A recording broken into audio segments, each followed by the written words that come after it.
I ran to the hospital to see my husband in intensive care. Suddenly, a nurse whispered, "Hide, now, trust me."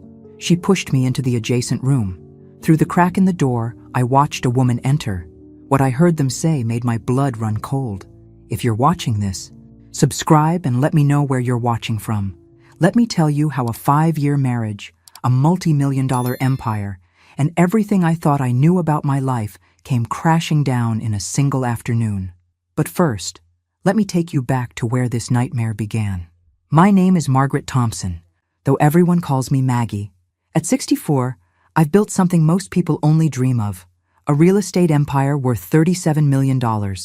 Not bad for a girl from small-town Wyoming who started with nothing but determination and a talent for seeing potential where others saw problems. I was rushing through Denver General's sterile corridors that Tuesday afternoon, my heels clicking against the polished floors like a countdown to disaster. Richard had been in the ICU for 3 days, following what the doctors called a severe cardiac episode. 3 days of watching my husband of 5 years fighting for his life, or so I thought. The irony wasn't lost on me that I'd built my fortune renovating broken-down buildings, while my own marriage was apparently beyond repair. Though at that moment, hurrying toward room 314, I still believed I was the devoted wife racing to her beloved husband's bedside. Mrs. Thompson? A young nurse with tired eyes and pulled-back brown hair stepped into my path. Her badge read, "Sarah Collins, RN. I need to speak with you privately." "Is Richard worse?" My heart hammered against my ribs. "The doctor said he was stable this morning." Sarah glanced around nervously, then grabbed my arm with surprising strength. "Hide, now. Trust me." Before I could protest, she pushed me into the supply room adjacent to Richard's ICU room. Through the crack in the door, I watched a stunning young woman glide into my husband's room. She had honey blonde hair, perfect makeup despite it being 3 in the afternoon, and legs that went on for miles. She was wearing a red dress that cost more than most people's rent. Trust me, I know expensive when I see it. The woman approached Richard's bed with the confidence of someone who belonged there. That's when I heard my supposedly unconscious husband speak in a voice clearer than he'd managed in days. "Sophia, darling, you shouldn't be here during visiting hours." My world tilted sideways. Sophia? Who the hell was Sophia? I couldn't wait any longer, she purred, her voice carrying that breathy quality that usually made me want to roll my eyes. The lawyers confirmed everything. Once the transfer papers are signed, all her assets will be in your name only. I gripped the door frame so hard I thought it might snap. "And the hospital records?" Richard asked, sounding nothing like a man who'd nearly died. "Perfect. Dr. Martinez was very accommodating once we explained the situation. Your recovery will be miraculous, but will require extended care. Maggie will be so focused on taking care of you, she won't notice the business transfers until it's too late." My husband chuckled. Actually chuckled. $37 million, and she'll hand it over gladly to make sure I get the best care. "What about the prenup?" Sophia asked. "What prenup?" Richard's voice was smug. "I made sure we never signed one. Too romantic," I told her. "True love doesn't need legal protection." I remembered that conversation from 5 years ago. I'd been the one to suggest a prenup, actually. I'd already had several profitable properties and wanted to protect my assets. But Richard had looked so hurt, so wounded by the suggestion, that I'd dropped it. "True love," he'd said, just like he was telling her now. "So once you're recovered," Sophia continued, "you'll have access to everything?" "Everything. The properties, the business accounts, the investment portfolio. And with her signature on the medical proxy forms, I can make decisions about her care when she inevitably has her own accident." The blood in my veins turned to ice water. "An accident?" Sophia's voice held just a hint of concern. "Nothing dramatic, but wives who've lost their fortunes to medical expenses often become depressed, suicidal even. Very sad, really. They were planning to kill me." I pressed my hand to my mouth to keep from making a sound. 5 years of marriage, and this man was casually discussing my murder with his 20-something mistress. "When do we move forward?" Sophia asked. "Next week. She's already signed the initial medical forms giving me financial authority during my recovery. The lawyer will bring the business transfer documents Thursday. Once those are signed, we wait 3 months for everything to process. Then, He made a sound that I can only describe as gleeful. "I can't wait to get out of this dreary city," Sophia said. "The house in Malibu will be perfect for us." My house in Malibu. The one I'd bought as a surprise for our 5th anniversary. Sarah Collins appeared beside me so quietly, I nearly jumped out of my skin. She put a finger to her lips and gestured for me to follow her. We slipped out through a back corridor I didn't know existed. Sarah led me to a break room at the end of the hall and locked the door behind us. "I'm so sorry you had to hear that," she said softly. I sank into a plastic chair, my legs suddenly unable to support me. "How long have you known?" 2 weeks. I've been his nurse since he was admitted, and that woman has been here every day. At first, I thought she was a daughter or something, but then I started noticing things." "What things?" "The way they touched each other, the conversations they had when they thought no one was listening. And yesterday, I accidentally saw some documents she brought, legal papers with your name on them." I looked at this young nurse, really looked at her for the first time. She had kind eyes but tired lines around them that spoke of someone who'd seen too much hardship for her age. "Why are you helping me?" I asked. Sarah hesitated. "Because I know what it's like to be betrayed by someone you trust. And because," she paused, seeming to weigh her words, "because I have a son, and if something happened to me, I'd want someone to look out for him. This is wrong, Mrs. Thompson. What they're planning? It's evil." We sat in silence for a moment while I tried to process everything I'd heard. "What do you think I should do?" I finally asked. Sarah smiled, and for the first time since I'd entered the hospital, I felt like someone was actually on my side. "I think," she said slowly, "that your husband and his girlfriend are about to discover that they've underestimated the wrong woman." I drove home in a daze, Sarah's words echoing in my mind. The woman they thought they were dealing with was the grieving wife who'd spent 3 days crying over her husband's bedside. But that woman had died in that supply room. The woman driving through Denver's afternoon traffic was someone else entirely, someone considerably more dangerous. My house sat on 3 acres in Cherry Hills Village, the kind of property that made real estate agents weep with joy. I'd bought it 15 years ago when it was a dated 1970s ranch and turned it into something that belonged in Architectural Digest. Richard always took credit for the vision, naturally, but every detail, from the imported marble to the custom lighting, had been my idea. Walking through my front door, I looked at everything differently now. This wasn't our home. It was mine. My money, my vision, my work. Richard had contributed exactly nothing except the occasional opinion and his signature on documents I'd put in front of him. I poured myself 3 fingers of the 18-year-old Macallan Richard, saved for special occasions. This felt pretty special to me. My phone buzzed. A text from Richard. "Feeling a bit better today. Doctor says you shouldn't worry about visiting tonight. Rest up, darling. Love you." "Love you too," I texted back, then muttered to my empty kitchen, "You lying, cheating, murderous bastard." The whiskey burned, but not nearly as much as the betrayal. I spent the next hour walking through my house, cataloging everything Richard might have access to. The good news was that most of my assets were in my name only. Legacy of my paranoid early days in business. The bad news was that Colorado was a common property state, and 5 years of marriage meant he had legitimate claims to quite a lot, but only if I died intestate. And only if I didn't fight back. I pulled out my laptop and started researching. If Richard thought he was dealing with some naive housewife, he was about to get educated. I didn't build a $37 million empire by being stupid or trusting. First stop, Margaret Winters, the divorce attorney who'd helped my friend Helen take her cheating ex-husband to the cleaners 2 years ago. Margaret had a reputation for being ruthless, expensive, and worth every penny. "Mrs. Thompson," Margaret's secretary said when I called, "I'm afraid Margaret is booked solid this week. Tell her it's an emergency consultation regarding a case worth $37 million. If she can see me tonight, I'll pay her double her usual rate."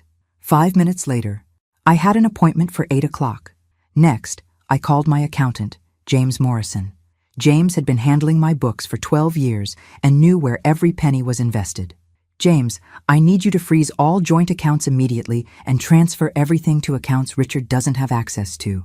"Maggie, what's going on? Is everything all right?" "Let's just say I'm about to get divorced and I want to make sure I keep what's mine." I'll need documentation for something that dramatic. You'll have it by tomorrow. For now, just freeze everything. Richard's in the hospital and won't notice for a few days." There was a pause. "Consider it done." My third call was to Sarah Collins. I'd gotten her personal number before leaving the hospital. "I've been thinking about what you said," I told her, "about them underestimating me. I want to know exactly what they're planning and when. I can listen when they talk, but Mrs. Thompson, if they realize I'm helping you, they won't. And Sarah, when this is over, when I've dealt with them, I want to offer you something better than working in that hospital." "What do you mean?" "I mean, I'm about to have several properties that need managing, and I suspect I'm going to need someone I can trust completely." Another pause. "What kind of salary are we talking about?" I smiled, feeling like my old self for the first time in days. "The kind that means your son never has to worry about college tuition." By the time I left for my appointment with Margaret Winters, I had a plan forming. It wasn't complete yet, but it was a start. Richard and his little girlfriend thought they were going to steal my life. They had no idea who they were dealing with. Margaret Winters looked exactly like what you'd want in a divorce attorney. Sharp, well-dressed, and capable of cutting a man's assets in half with surgical precision. Her office was decorated in what I like to call intimidating success, all dark wood and legal diplomas. "Tell me everything," she said, after I'd explained the basics. I told her about the conversation I'd overheard, the fake medical crisis, the plan to transfer my assets. Margaret took notes in neat handwriting and asked pointed questions about my business structure and our financial arrangements. "The good news," she said when I finished, "is that they haven't actually done anything illegal yet. The bad news is that they're probably going to try very soon. How do we stop them? We get ahead of them, file for divorce before they can transfer anything, expose the medical fraud, and—" she smiled. "And it wasn't entirely pleasant. We make sure that when this is over, your husband wishes he'd never been born." I like the sound of that. "It won't be cheap, and it won't be quick. Are you prepared for a fight?" I thought about Richard's voice as he planned my murder, about Sophia talking about my house in Malibu like it was already hers, about 5 years of marriage that had apparently meant nothing to him. "Margaret," I said, "I've been building things and tearing them down for 40 years. I'm very prepared for a fight." We spent the next 2 hours planning my legal strategy. By the time I left her office, I felt like myself again. The woman who'd taken a small inheritance and turned it into an empire. The woman who'd never lost a business negotiation because she was always 3 steps ahead of everyone else. Richard and Sophia were about to learn that they'd picked the wrong target. But first, I needed to know exactly what they were planning. And for that, I needed Sarah Collins to be my eyes and ears in that hospital room. What I discovered next would change everything I thought I knew about betrayal. The next morning, I woke up with the kind of clarity that comes after a good night's sleep and a solid plan for revenge. I'd always been a morning person, but today I felt particularly energetic. There's something invigorating about discovering your husband is trying to kill you and deciding to destroy him first. I dressed carefully, my navy Armani suit, the one that made me look like I could buy and sell anyone in the room. Because honestly, I probably could. The courthouse wouldn't open for 3 hours, but I wanted to be ready.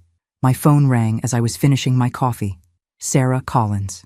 "Mrs. Thompson, they moved up their timeline. Sophia is bringing the lawyer today at 2 o'clock. My blood chilled. "Today? You're sure? I heard them talking this morning. Richard seems nervous that you might get suspicious if he stays in the hospital much longer.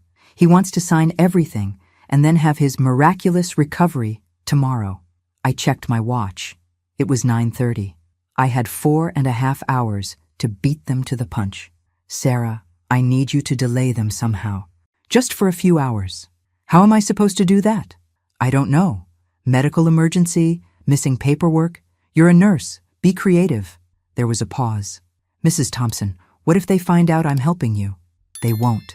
And even if they do, you'll be working for me by the end of the week. Just trust me." I hung up and called Margaret Winters. "We need to file the divorce papers this morning," I told her. "They're trying to transfer the assets today. I'll meet you at the courthouse in an hour. Everything's ready." Next, I called James Morrison. "I need you to document every asset transfer they've attempted and send it to my attorney immediately." "Already done." "And Maggie?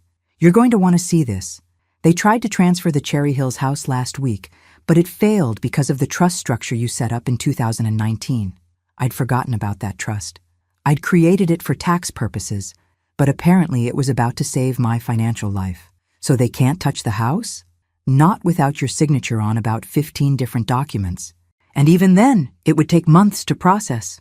For the first time in 24 hours, I smiled genuinely. James, remind me to give you a bonus. The Denver County Courthouse was exactly as intimidating as it was supposed to be, all marble columns and serious faces. Margaret met me at the entrance with a briefcase full of documents and the expression of a woman who lived for moments like this. Ready to ruin your husband's day? She asked. I've been ready for 5 years. I just didn't know it. Filing for divorce turns out to be remarkably anticlimactic. A lot of paperwork, some official stamps, and suddenly, you're legally separated from someone you've shared a bed with for 5 years. The court clerk, a middle-aged woman with sympathetic eyes, processed everything with professional efficiency. These will be served this afternoon, Margaret told me as we walked back to our cars. Your husband won't be able to transfer any assets after that without court approval. What about the medical fraud? I've contacted the district attorney's office. They're very interested in hearing about a fake medical emergency being used to commit financial fraud. We were interrupted by my phone ringing. Sarah Collins, sounding panicked.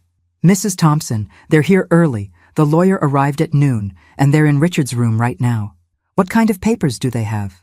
I couldn't see clearly, but it's a thick stack. And Mrs. Thompson?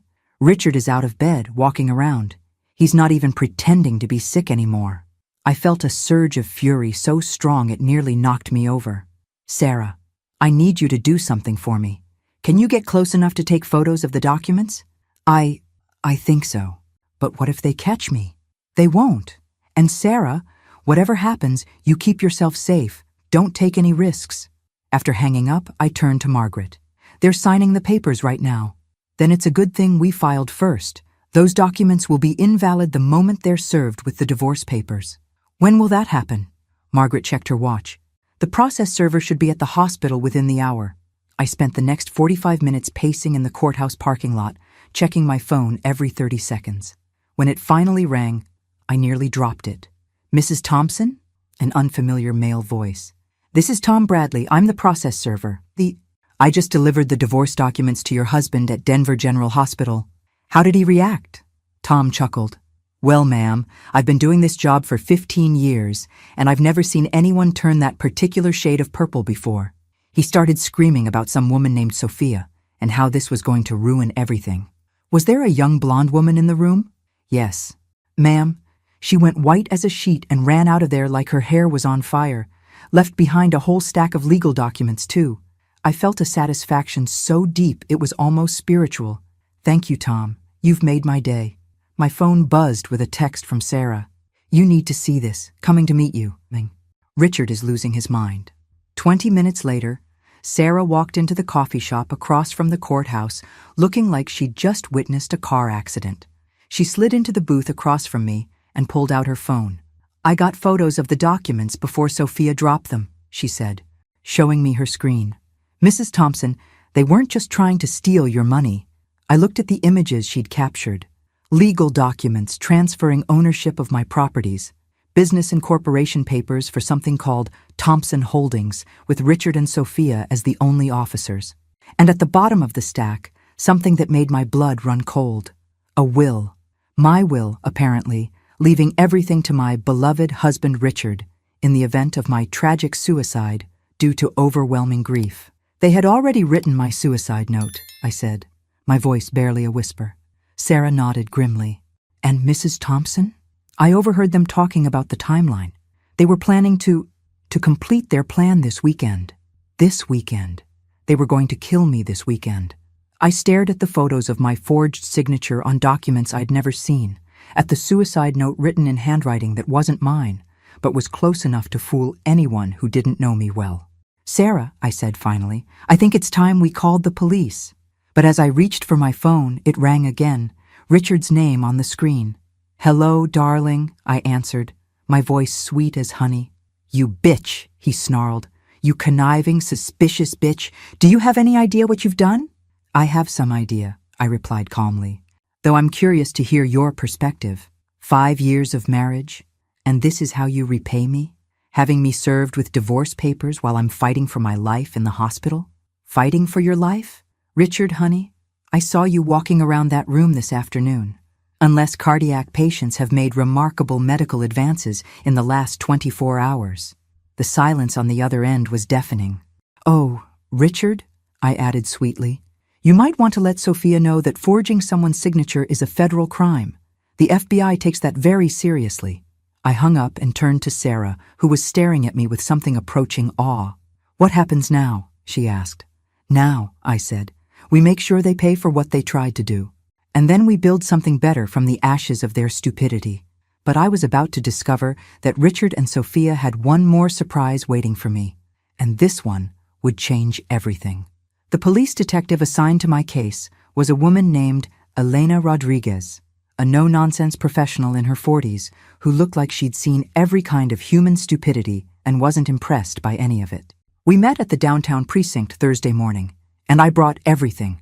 The photos of the forged documents, recordings of Richard's threatening phone calls, and a detailed timeline of their fraud.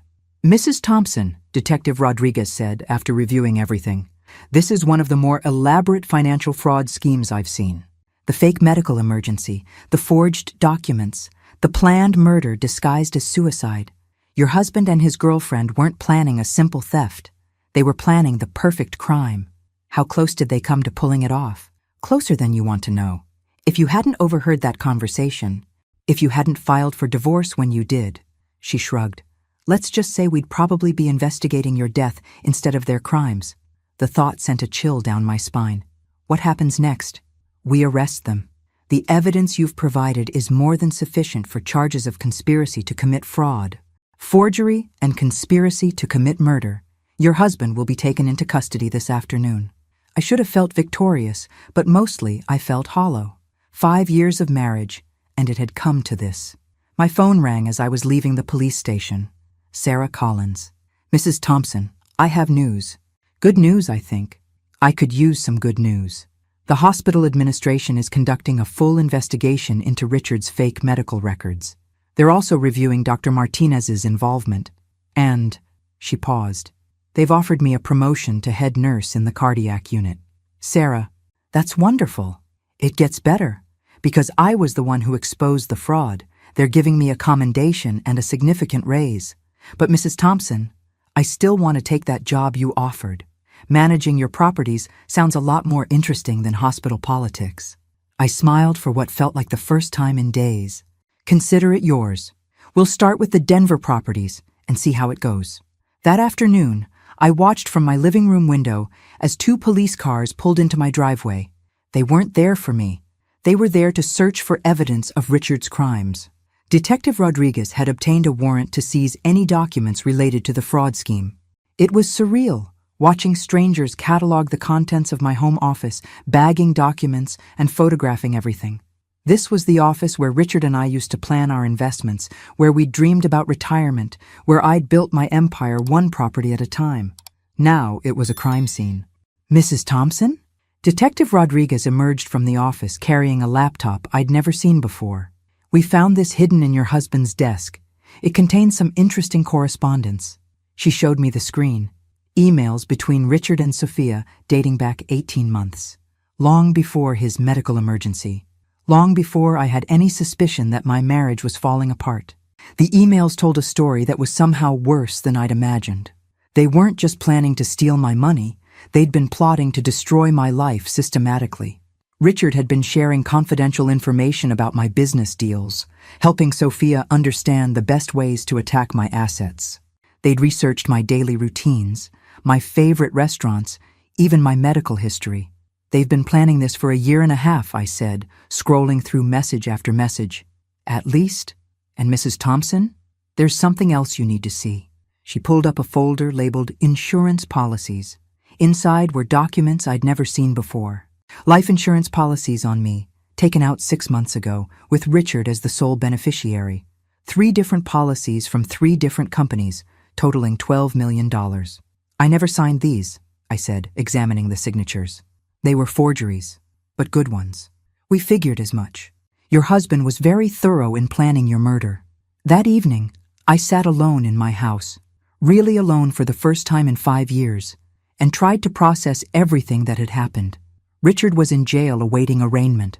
Sophia had been arrested at her apartment, where police found additional forged documents and cash that Richard had apparently been embezzling from our joint accounts for months. My marriage was over. My trust in other people was severely damaged. But surprisingly, I wasn't devastated. I was angry, furious actually. And there's nothing more dangerous than a rich woman with good lawyers and a desire for revenge. My phone rang. Margaret Winters. "I have news about the asset investigation," she said.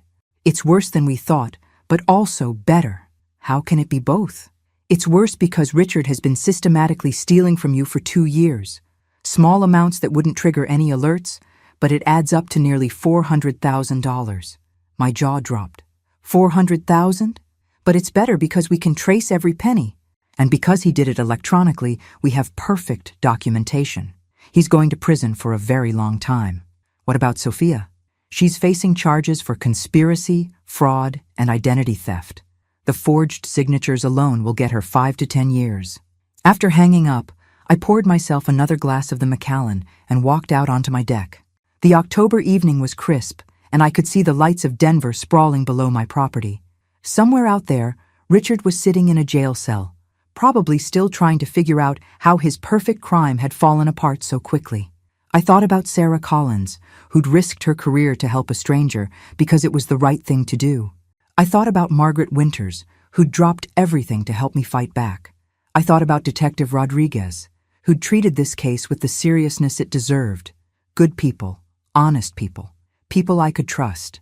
Maybe losing Richard wasn't the disaster I'd thought it was. Maybe it was an opportunity to build something better. My phone buzzed with a text from an unknown number. "This isn't over, bitch. I'll make you pay for this." Sophia, apparently, was out on bail and feeling communicative. I smiled and forwarded the message to Detective Rodriguez. Then I typed back, "Looking forward to it. By the way, threatening a witness is another felony. See you in court." 3 minutes later, my phone rang. Detective Rodriguez.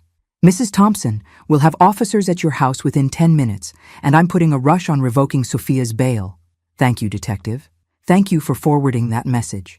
Some criminals just can't help making our jobs easier." As I waited for the police to arrive, I realized something important. For the first time in 5 years, I was making decisions based on what I wanted, not what would make Richard happy, or keep the peace, or maintain some facade of marital harmony. And what I wanted was justice. Complete, thorough, devastating justice. They'd picked the wrong woman to cross. And they were about to find out exactly how expensive that mistake was going to be. 6 months later, I stood in the courthouse watching my husband of 5 years get sentenced to 12 years in federal prison. Richard had aged considerably since his arrest. The silver hair had gone completely white. And the confident businessman I'd married had been replaced by a man who looked small and defeated in his orange jumpsuit. Sophia got 8 years, and watching her led away in handcuffs felt better than I care to admit.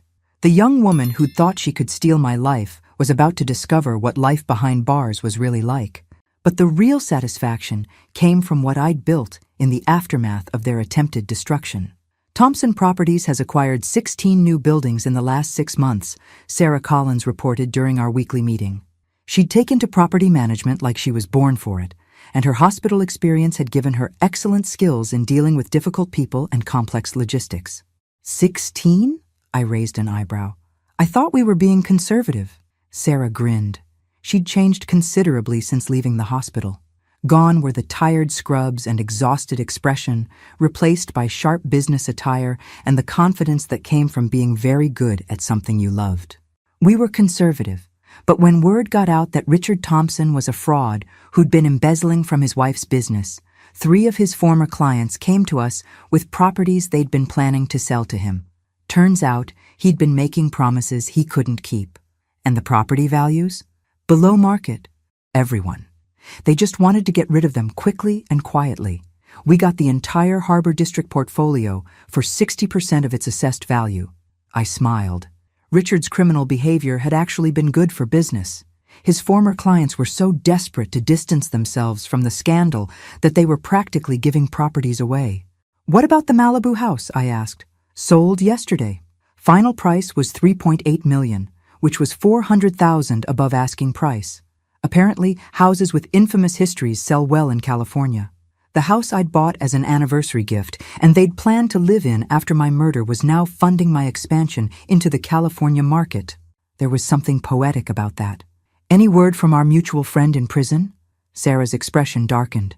"Richard called my office yesterday. Collect call from the federal penitentiary. He wanted to know if I'd consider visiting him." "What did you tell him?" "I told him that threatening to kill my employer's wife tends to make me uninterested in social visits. Over the past 6 months, I'd discovered something interesting about myself. I was much better at business when I wasn't constantly worried about someone else's feelings. Without Richard questioning every decision, second-guessing every investment, and taking credit for every success, my productivity had tripled.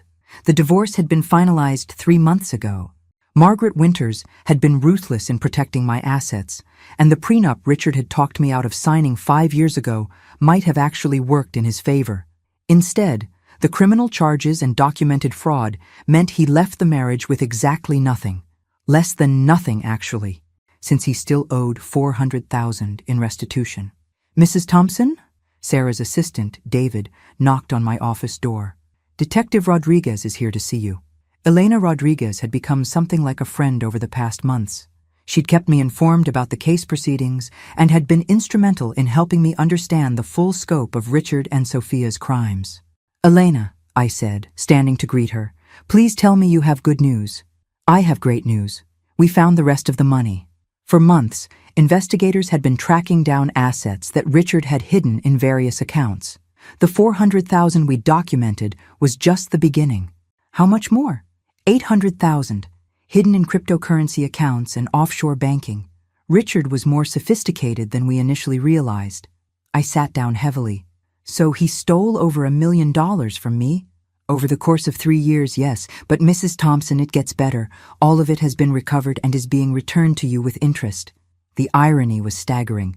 Richard's theft had actually resulted in a net gain for me once the interest and recovered investments were calculated. "There's something else," Elena continued. "Sophia's been trying to make a deal with the prosecutor." "What kind of deal?" "She claims Richard was planning to kill her too, once the insurance money was collected and the assets were transferred. She says she has evidence that he'd already started researching her accidental death." I felt a chill. "Do you believe her?" "Actually, yes. We found searches on his computer for untraceable poisons and ways to stage accidental drownings. Sophia may have thought she was his partner, but she was probably just another victim in a longer-term plan." That evening, I sat in my home office, the same office where Richard had planned my murder, and reviewed everything that had happened over the past year. The financial statements alone told an incredible story. Thompson Properties was now worth $48 million, an increase of over 30% since the divorce. Removing Richard from the business had been like removing a tumor. Everything functioned better without his interference. My phone rang, an international number I didn't recognize. "Mrs. Thompson?" An unfamiliar female voice with a slight accent. "My name is Catherine Walsh. I'm calling from London. How can I help you?" "Catherine, I saw the news coverage of your husband's case, the financial fraud, the attempted murder. I'm calling because I think Richard Thompson tried to kill my sister 15 years ago." The room went completely silent, except for the sound of my own heartbeat. "I'm sorry, what?" "My sister Emma was married to a man named Richard Thompson in Phoenix in 2009. He was a financial advisor then. She died in what was ruled a suicide, but the family never believed it. And when I saw your husband's photo in the news," my hands started shaking. "Catherine, are you saying my husband was married before?" "I'm saying he murdered my sister for her inheritance and got away with it. And if you hadn't caught him, you would have been next." I gripped the phone so tightly I thought it might crack. "How do you know it was the same Richard Thompson?" "Because I've been tracking him for 15 years. The photo in the Denver Post is definitely him. He looks older, but it's him." "Mrs. Thompson, your husband is a serial killer." The conversation continued for another hour. Catherine Walsh painted a picture of Richard as a methodical predator who targeted wealthy women, married them quickly, and then killed them for their assets. Emma Walsh had been his first known victim, but Catherine suspected there were others. I've hired private investigators over the years, but he was always too careful, too clever. Until now. What changed? You caught him. You survived. And now we have evidence, documentation, proof of his methods. Mrs. Thompson, would you be willing to help me get justice for my sister? I looked around my office, at the business I'd built, at the life I'd reclaimed from the ashes of Richard's betrayal.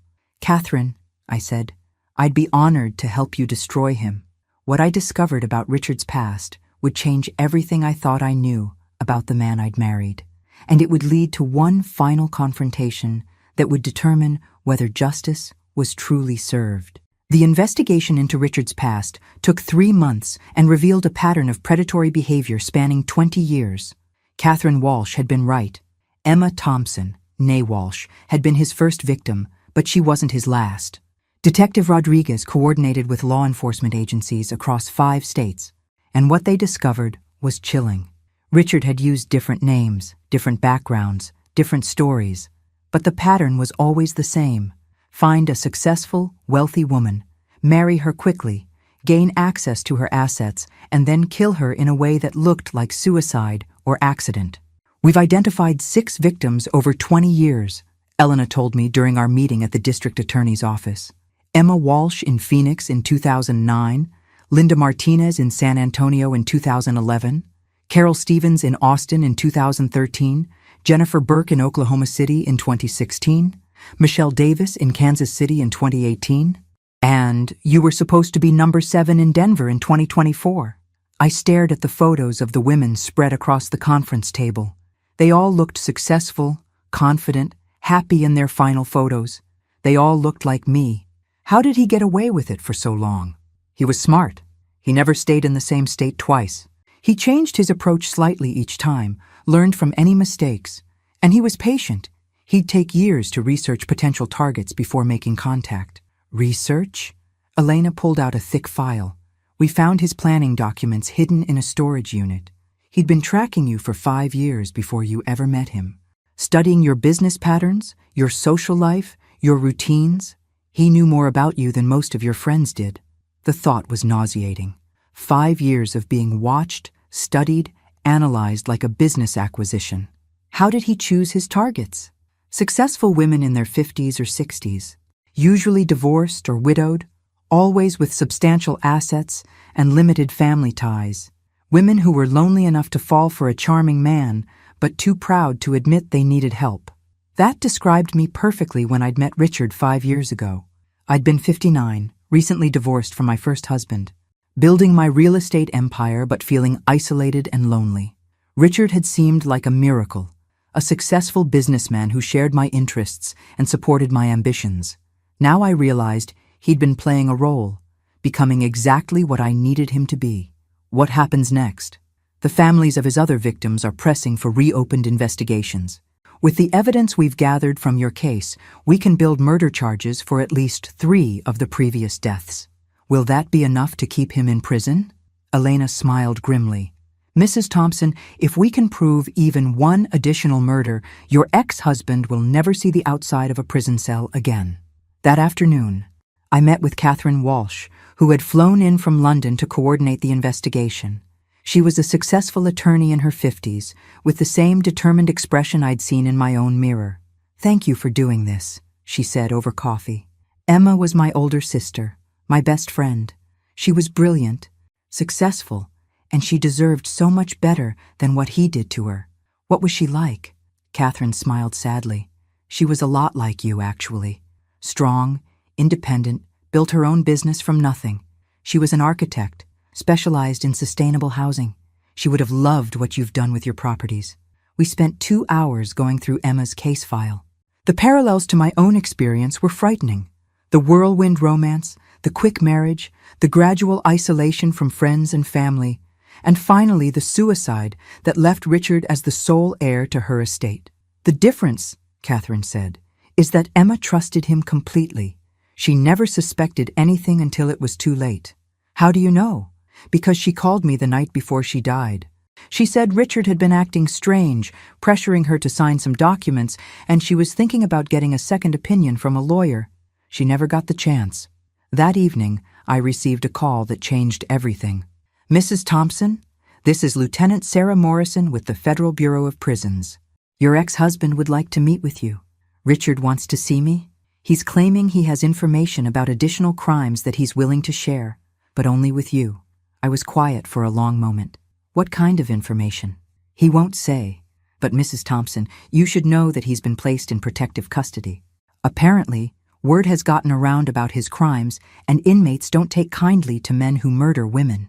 2 days later, I found myself sitting across from Richard Thompson in a federal prison visiting room.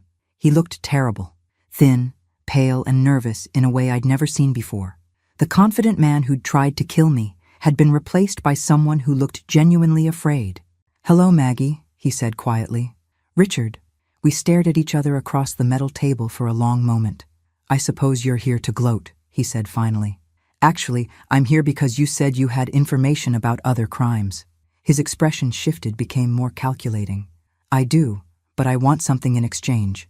You're not in a position to negotiate." "I think I am. The information I have could solve several cold cases and bring closure to multiple families. That has to be worth something." I leaned forward. "What do you want?" "A transfer to a minimum security facility, better protection from the other inmates. And," he hesitated, "I want you to know that I never meant for it to go as far as it did with you." The audacity was breathtaking. "You planned to murder me for my money, Richard. How much further could it go? I mean, I never planned to hurt you personally. It wasn't personal. You planned my suicide note. You researched untraceable poisons. How was that not personal?" He looked uncomfortable. "The others were different." "You were different. I actually cared about you. Enough to kill me for $37 million. Enough to feel bad about it afterward." The conversation was surreal. My ex-husband, the serial killer, was trying to convince me that attempted murder was somehow a sign of affection. "Tell me about the other women," I said. "What do you want to know?" "Everything. How you chose them, how you killed them, where the bodies are buried." For the next 2 hours, Richard confessed to details that would solve 6 murders spanning 15 years. He was matter-of-fact about it, describing his crimes like they were business transactions, which I suppose to him they were. "Why are you telling me this now?" I asked finally. "Because I'm never getting out of here anyway, and because—" He paused, looking genuinely remorseful for the first time. "Because maybe if I help solve these cases, it will mean something. Maybe it will count for something. It won't bring back the women you killed. No, but it might give their families answers." I stood to leave, then turned back. "Richard, did you ever love me? Even a little?" He was quiet for a long time. "I don't think I'm capable of love." "Maggie, I think that's the problem."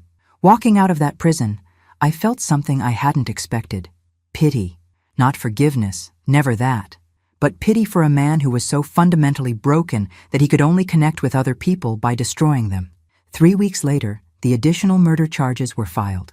Richard pleaded guilty to 6 counts of first-degree murder in exchange for life in prison without the possibility of parole. Catherine Walsh called me the day the plea was finalized. "It's over," she said, and I could hear tears in her voice. "After 15 years, Emma finally has justice." "How do you feel?" "Exhausted, relieved, grateful, and angry that it took so long." "I understand. Mrs. Thompson, I want you to know that what you did, catching him, stopping him, it saved other women's lives. He would have kept killing if you hadn't been strong enough to fight back." 6 months after Richard's sentencing, I stood in the conference room of Thompson Properties, looking out at the Denver skyline. The company now employed 47 people and managed properties worth $83 million. Sarah Collins knocked on my door. "Mrs. Thompson, the new acquisitions team is here for the meeting." I'd been expanding rapidly, and not just in Denver. We now had offices in Phoenix, Austin, and Oklahoma City, the same cities where Richard had murdered women over the past decades. In each location, I'd partnered with organizations that supported women who were rebuilding their lives after trauma. "And Sarah? I've told you 100 times, call me Maggie." She smiled. "Maggie, there's something else. My son Jake wants to thank you personally for his college fund. Jake Collins was now 15 and had been accepted into an advanced engineering program that would lead directly to MIT. The college fund I'd established for him was part of a larger foundation I'd created to help the children of Richard's victims. Tell Jake he's earned it with his grades. I will. And Maggie, thank you for everything. That evening, I sat on my deck with a glass of wine, watching the sunset over the mountains. My phone buzzed with a text from Detective Rodriguez. Richard Thompson died in prison today. Apparent heart attack. Thought you should know. I stared at the message for a long time, trying to figure out how I felt. Relief, mostly, and a strange sense of closure. Richard was gone. The women he'd killed finally had justice. The families he'd destroyed had answers. And I had built something meaningful from the ashes of his attempted destruction. My phone rang. Catherine Walsh from London. I heard the news, she said simply. How are you feeling? Like I can finally stop looking over my shoulder. Like Emma can finally rest. What will you do now? Live, I think. Really live, for the first time in 15 years. After hanging up, I walked through my house, in my name, bought with my money, decorated with my choices. For the first time in 5 years, every decision in my life was mine alone. It was terrifying and exhilarating and absolutely perfect. I'd survived a serial killer's attempt to murder me, rebuilt my life, expanded my business, and helped bring justice to 6 murdered women. At 64, I was more successful, more confident, and more authentically myself than I'd ever been. Richard had tried to steal my life, but instead, he'd helped me find it. And now, as I watched the lights of Denver twinkle below, I realized that the best revenge wasn't just surviving his betrayal, it was thriving in spite of it. He'd bet everything on my death, I'd bet everything on my life, and I'd won. Thanks for listening. Don't forget to subscribe and feel free to share your story in the comments. Your voice matters.